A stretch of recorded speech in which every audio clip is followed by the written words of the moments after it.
बिस्मिल्लाहिर्रहमानिर्रहीम। अस्सलाम वालेकुम। आज मैं आपके लिए पोटैटो स्माइली की रेसिपी लेकर आई हूँ। ज़बरदस्त रेसिपी है, बच्चों को बहुत पसंद आएगी और लुक वाइज भी बच्चों को बड़ा अच्छा लगेगा और टेस्ट में भी बच्चों को अच्छा लगेगा। और रेसिपी की तरफ जाने से पहले अगर आपने मेरे चैनल को सब्सक्राइब नहीं करा तो सब्सक्राइब के रेड बटन को दबाएँ, बराबर में दिए गए बेल को क्लिक कीजिए ताकि मेरी रेसिपी आपके पास सबसे पहले आ जाए। अब यहाँ मैंने 2 आलू जो हैं वो अच्छे बॉयल कर लिए हैं। बहुत ज़्यादा सॉफ्ट बॉयल नहीं करना है, बस अच्छे स्मूथ होने चाहिए। और देखें, इसको छील के रेडी कर लिया। एक थोड़ा बड़ा है साइज़ में और एक थोड़ा छोटा है। तो 2 आलूओं को मैंने बॉयल करके रखा है। अब इनको मैं कद्दूकस करूँगी। मैश इसलिए नहीं करते हैं कि इसमें कोई लम्स नहीं चाहिए, वरना इसमें तो कोई छोटा कोई बड़ा लम्स हो रह जाता है। तो इसमें कद्दूकस करने में ये होता है कि हमें एक स्मूथ सा आमेज़ा चाहिए होता है, जो कि कद्दूकस करने से ये देखें इतना अच्छा स्मूथ सा आमेज़ा रेडी रहता है। तो अब मैं दोनों आलूओं को ग्रेट कर लूँगी। तो ये देखें दोनों आलू रेडी हो चुके हैं। अब यहाँ पर मैंने फ्रेश ब्रेड को ग्राइंडर में ग्राइंड कर लिया था। तो 3 टेबल स्पून मुझे ये क्रूम चाहिए, ब्रेड क्रूम फ्रेश ब्रेड का। और यहाँ कॉर्नफ्लोर लिया है मैंने 3 टेबल स्पून। आप देख सकते हैं फुल भर भर के ले रही हूँ। नमक आप अपने जायके के हिसाब से भी डाल सकते हैं। यहाँ मैंने ½ टी स्पून के जितना नमक डाला है। लाल मिर्चें मैंने डाली हैं ½ टी स्पून। आप इसको स्किप भी कर सकते हैं, अगर बच्चे ना खाना चाहें तो थोड़ी सी काली मिर्च डाल सकते हैं आप। इसको अच्छे से मिक्स करेंगे हम। बहुत अच्छी तरह मिक्स करने के बाद अगर आपको यहाँ पर लगता है कि थोड़े से आलू ज़्यादा चिपचिपे से हो रहे हैं तो आप कॉर्नफ्लोर थोड़ा सा ऐड कर सकते हैं, क्योंकि आलूओं के बॉयल होने पे भी डिपेंड करेगा और आलू कौन से हैं वो भी डिपेंड करेगा। तो इसलिए ये अब मेरा हमेशा रेडी है। अब मैं इसको फ्रिज में रख दूँगी तकरीबन आधे से 1 घंटे के लिए। तो ये थोड़ा सा सेट हो जाएगा। 1 घंटा गुजर चुका है। देखें मैंने हाथों पे तेल लगाया, अब इसके पेड़े पे भी तेल लगा दिया है।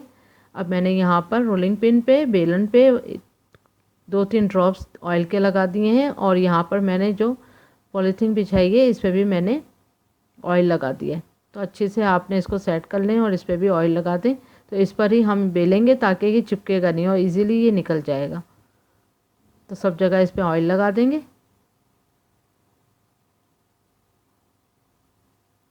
बस अब इसको बेलते हैं।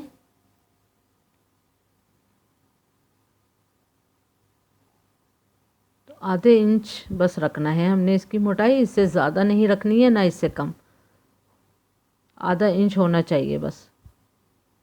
अब कोई सा भी आप गिलास या कटर ले लें, उस पर ऑयल लगा लें सब तरफ, उसके चारों तरफ यहाँ पर ऑयल लगा कर फिर हम इसको काटेंगे। इसी तरह से ये सबके सब काट लेंगे।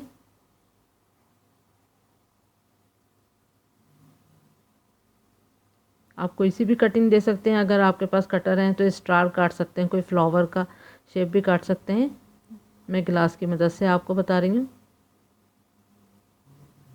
अगर आप बेल के और कटर से काटना नहीं चाहते हैं तो आपने पेड़ा बनाना है, और पेड़ा बना के तो छोटा सा आपने पेड़ा लिया, जैसे पेड़ा बनाते हैं इसको स्मूथ सा पहले गोल कर लिया, अच्छे स्मूथ होना चाहिए। फिर हथेली की मदद से उसको हम चपटा कर देंगे।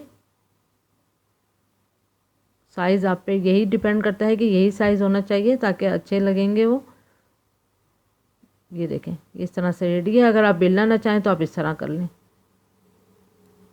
अब स्ट्रॉ की मदद से हमने इस पे होल करना है, इस तरह से आँख बनाना है इसकी। तो यही बेस्ट तरीका है इसकी आँख बनाने का।